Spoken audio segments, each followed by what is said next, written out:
Hi, welcome or welcome back to my YouTube channel. I'm Saloni Jain. So in this video, I'm going to continue the series that I've started, which was viral products that didn't work out for me. And I am back with another part of the same series, and here are the products that I'm going to review. So I'm not going to go in very detail about the products, but I'll tell you why I did not like these products and why they didn't work out for me. Let's start with the first product, and this is Plum Ka Coconut Milk and Peptides Shampoo. I have used it for around 7 to 8 times, but every single time I've used this hair shampoo, I have faced a lot of hair fall.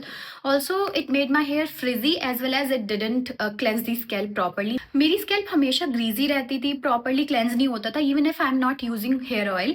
और दो दो तीन तीन बार भी मैंने इसको लगा के हेयर वॉश करके देखा है। मतलब कभी कभी मैं 2 बार यूज करती थी अगर हेयर ऑयलिंग की, और हेयर ऑयलिंग नहीं की है तो 2 बार लगाती थी, बट मेरी स्कैल्प कभी भी प्रॉपरली क्लेंस नहीं हुई है इसको यूज करने से। As well as the main issue is कि एक तो हेयर फॉल बहुत होता है एंड प्लस मेरे हेयर बहुत फ्रिजी हो जाते हैं। So simply this didn't work out for me. Second product that I have is this Nykaa का apple cider vinegar and ginger hair mask. This hair mask is a complete bullshit product I would say. मतलब मुझे, आप ये देख सकते हो, मैंने 2 से 3 बार ही यूज किया है, बहुत ज्यादा यूज भी नहीं किया है इसको, because every single time I use this hair mask मेरे बाल इतने ज्यादा फ्रिजी हो जाते हैं कि फिर मुझे हेयर सीरम भी हेल्प नहीं कर पाता है, और मेरे बाल डिटेंगल भी नहीं हो पाते हैं इसको यूज करने के बाद। एज वेल एज मेरे बालों में फ्रिज तो आता ही आता है, साथ में हेयर फॉल भी बहुत होता है। So I use it for around 3 to 4 times, but उतने में समझ में आ जाता है कि ये मेरे लिए वर्क नहीं कर रहा है। So this simply didn't work out for me. Third product is this sunscreen from Lakme. ये है इनका 9 to 5 Sun Expert 1% Hyaluronic Complex Sunscreen, और ये मुझे PR में आया था लास्ट मंथ। मैंने इसे यूज किया था and I can't even tell you कि मेरा एक्सपीरियंस इसके साथ कितना पैथेटिक था। मैंने अपने शॉर्ट्स में भी डाला हुआ है और इंस्टाग्राम रील पे भी डाला हुआ है। मेरी आईज को इसने इतना स्टिंग किया कि मुझे काइंड ऑफ एक एलर्जी हो गई और मेरी स्किन को बर्न कर दिया, जिससे मैं अभी भी रिकवर नहीं कर पा रही हूँ अपनी स्किन को। अगर मैं पास से आपको अपनी स्किन दिखाऊं तो मेरी स्किन बहुत अभी भी डैमेज हुई है सिर्फ इस सनस्क्रीन को यूज करने के बाद। इट हैज स्ट्रॉन्ग फ्रेगनेंस, और वो फ्रेगनेंस भी परफ्यूम की है, अल्कोहल बेस्ड फ्रेगनेंस है इसके अंदर, जो बहुत सारे लोगों को सूट नहीं होती है। एंड सेकेंडली इसमें कुछ ऐसे प्रिजर्वेटिव्स हैं, इंग्रेडिएंट्स हैं जो बहुत सारी स्किन को रिएक्ट कर रही है, और ये मुझे तब रियलाइज हुआ जब मैंने इसका रिव्यू डाला और इंस्टाग्राम पे बहुत सारे लोगों ने अपना एक्सपीरियंस शेयर किया जस्ट लाइक मी। उन्होंने भी यही सेम एक्सपीरियंस इसके साथ गो थ्रू किया कि उनकी आईज स्टिंग हुई बहुत ज़्यादा, उनकी स्किन पे एलर्जी हो गई, बम्स आ गए, बहुत सारा कुछ मैंने लोगों के कमेंट्स पढ़े। देन आई रियलाइज कि this sunscreen is not at all a suitable option. अगर आप ऑलरेडी इसको यूज कर रहे हैं and it's working out for you then it's good, but otherwise I would not suggest और recommend anyone to try this sunscreen. ये makeup brands को makeup भी बनाना चाहिए, because to be very honest Lakme के सनस्क्रीन मैंने पहले भी अपने टीनेज डेज में भी ट्राई किए हैं एंड मैंने अपने बहुत सारे फ्रेंड्स के भी रिव्यूज सुने हैं, देखे हैं। प्लस अभी मेरा कमेंट सेक्शन मुझे सब बता रहा है कि लैक्मे के sunscreens are not a good option, तो मैं किसी को पर्सनली कभी सजेस्ट नहीं करने वाली। Fourth product is this Nivea का whitening under arm roll on, जो कि whitening under arm roll on है। ऑल्दो मेरे अंडर आर्म्स कोई डार्कनिंग मुझे नहीं हो रही थी, बट मुझे एक बार वैक्सिंग के बाद कुछ इशू हुआ था, तो थोड़ा बहुत मेरे को एक पैच काइंड ऑफ डार्कनेस आई थी, बट इसने कुछ नहीं किया एंड कंप्लीट फिनिश हो चुका है। ये बॉटल पूरी तरह से खत्म हो चुकी है, अब इसमें बचा भी नहीं है मेरे पास कि मैं आपको दिखा पाऊँ, बट इससे कुछ नहीं होता है। लिटरली इसका सिर्फ एक फ्रेगनेंस है, जो फ्रेगनेंस भी लॉन्ग लास्टिंग नहीं है। फर्स्ट ऑफ ऑल फ्रेगनेंस अच्छा है, आई एम नॉट सेइंग कि फ्रेगनेंस अच्छा नहीं है, but I did not see any difference और एनी वाइटनिंग इफेक्ट, जैसे कि इन्होंने ब्रांड ने क्लेम किया that this is a whitening smooth, this is a whitening deodorant, और I would say whitening under arm roll on. So ऐसा कुछ whitening जैसा नहीं होता है। इनफैक्ट वाइटनिंग नहीं, मैंने इससे उल्टा डार्कनिंग रियलाइज किया। मुझे डार्कनिंग कभी नहीं थी अंडर आर्म्स की, but after using this I have realize कि मुझे उल्टा वाइटनिंग की जगह अंडर आर्म्स डार्कनिंग हो रही है इससे। So this didn't work out for me. Now another product that I have is this foxtail duet cleanser. It's foxtail daily duet hydrating cleanser. They say it's hydrating, but I have normal to dry skin and I've used it in summers as well as in winters. ये makeup बहुत अच्छे से remove कर देता है, ये cleanse बहुत अच्छे से करता है, that I can say, that I can guarantee for sure. But ये स्किन को बहुत ड्राई करता है एंड मेरी स्किन नॉर्मल टू ड्राई है, बट इन विंटर्स ड्राई ज़्यादा हो जाती है, बट समर्स में मेरी स्किन नॉर्मल रहती है। And in summers also I have realized कि ये मेरी स्किन को बहुत ज़्यादा ड्राई आउट कर देता है। That is the only reason I did not like it.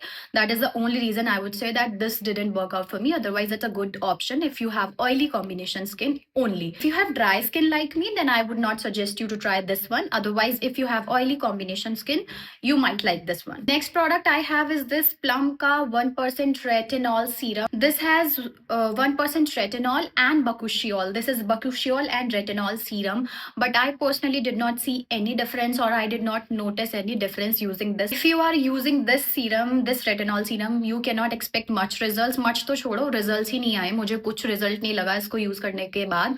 Also, if you are using this, I would suggest आप use मत ही करो, because this retinol serum is like just a waste of money. Next I have is this Soulflower Rosemary and Redensil hair growth serum. This is one of the worst hair growth serum I have tried.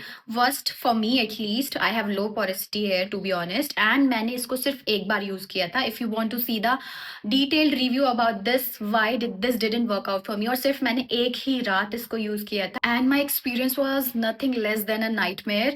इतना worst experience कि मुझे सिर्फ एक रात use किया, next day मैंने इसको wash किया एंड मेरा हेयर फॉल, इतना ज्यादा हेयर शेडिंग हो रही है मुझे, इतना ज्यादा हेयर फॉल हो रहा है, बंच में जा रहे हैं मेरे बाल. इसका मैंने डिटेल रिव्यू डाला है कि क्या हुआ है. मैंने उसमें लिटरली दिखाया है कि मेरे कितने बाल डेली जा रहे हैं, और उससे पहले मुझे कोई भी हेयर फॉल नहीं हो रहा था. I just wanted to try it for hair greying, because मुझे केमिकल ट्रीटमेंट के बाद हेयर ग्रेइंग हो रही थी, and secondly I wanted to promote hair growth, and that was the only reason that I wanted to try this hair growth serum. Otherwise I was not facing any hair fall issues, but right after using it मेरे hair fall को ना इतना जल्दी बढ़ गया मेरा hair fall. बढ़ना तो चलो छोड़ो, बढ़ना is a different thing, but इसको यूज करने के बाद मेरे बाल जो बंच में जा रहे हैं ना डेली बेसिस में, I can't even tell you कि मैं उसको कैसे क्या क्या कर रही हूँ मैं उसको कंट्रोल करने के लिए, and still I am not able to control it properly, क्योंकि हेयर फॉल होना बहुत ईजी होता है बट कंट्रोल इतना ईजिली नहीं होता है. I have just used it for a day and मेरा एक्सपीरियंस इसके साथ इतना गंदा रहा, मुझे इतना हेयर फॉल हुआ जो आज तक कंट्रोल नहीं हो रहा है, कि मैं इसको आज तक भी यूज नहीं कर पाई हूँ. And secondly the brand wanted to get in touch with me, but they never called me. They just reply on my reel that we would like to get in touch with you and we would like to hear about your experience, but I never got a call from them, their team, or anyone.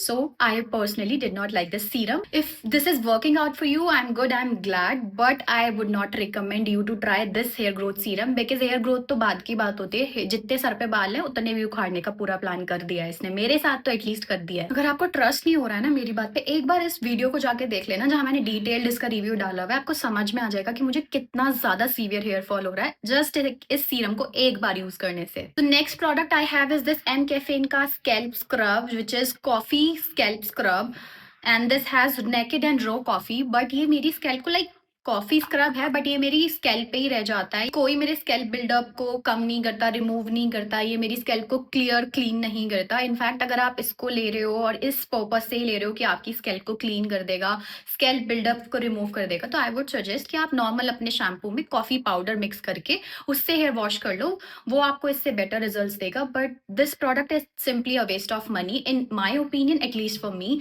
This didn't work out. ना ही इसने मेरी कोई scalp को clear करा है, या कोई भी ग्रीजीनेस को हटाया है, स्कैल्प बिल्डअप को रिमूव किया है, या कोई भी आपकी स्कैल्प में मुझे ऐसा फील नहीं हुआ कि क्लीन हुआ है. इनफैक्ट इसके जो ग्रैन्यूल्स हैं वो मेरी बालों में चिपके रह जाते थे, उसको निकालने के लिए मुझे अलग से बार बार इतना मेहनत करनी पड़ती थी और बार बार शैम्पू करना पड़ता था. In fact after shampoo as well मेरे बालों में और मेरे स्कैल्प में इसके ग्रैन्यूल्स रह जाते थे. So I would not recommend you to try this. If you want to use any coffee scalp scrub, then you can mix some coffee powder in your shampoo, and that would work much better than this at least. Next product is again from M Caffeine, and this is their raw coffee face wash basically, and this face wash is very harsh. I mean for me, my skin at least, I have dry sensitive skin, I have told you, and मेरी skin को बहुत ज़्यादा harsh लगा, like बहुत ज़्यादा. थोड़ा बहुत होता तो मैं इतना बोलती भी नहीं, but इसने मेरे face को मतलब बहुत ज़्यादा harsh था, plus मतलब बहुत ज़्यादा face पे ना मेरे rashes जैसे हो जाते थे, and plus मेरी skin को dry out भी करता था, तो this didn't work out for me.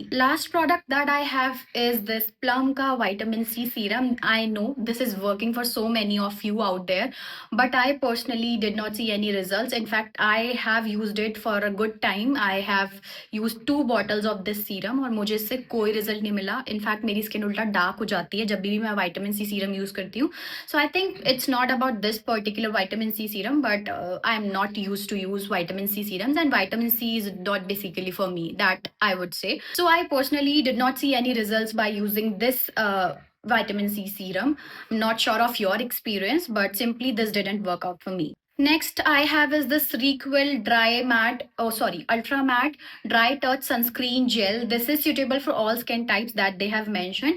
इसको मैं नॉर्मली यूज कर लेती हूँ, बट अगर इसको हल्का सा भी लगा के गलती से भी हल्का बहुत भी रब कर दिया तो आपकी स्किन पे पिल होने लगता है और आपको स्किन पिलिंग होने लगती है. एज सच और कोई मुझे साइड इफेक्ट नहीं लगा, बट इसको यूज करने के बाद ना ही आप कोई मेकअप लगा सकते हो, बिकॉज अगर आप मेकअप भी लगाते हो तो वो मेकअप भी आपका पिल होना स्टार्ट हो जाएगा. और ये सनस्क्रीन स्पेशली मेकअप के अंदर तो बिल्कुल नहीं लगा सकते हो आप.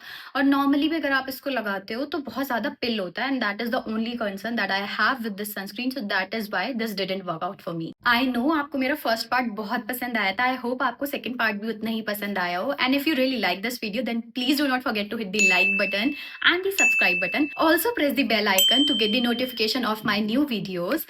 मिलती हूँ आपसे नेक्स्ट वीडियो में. Till then, take care and bye bye.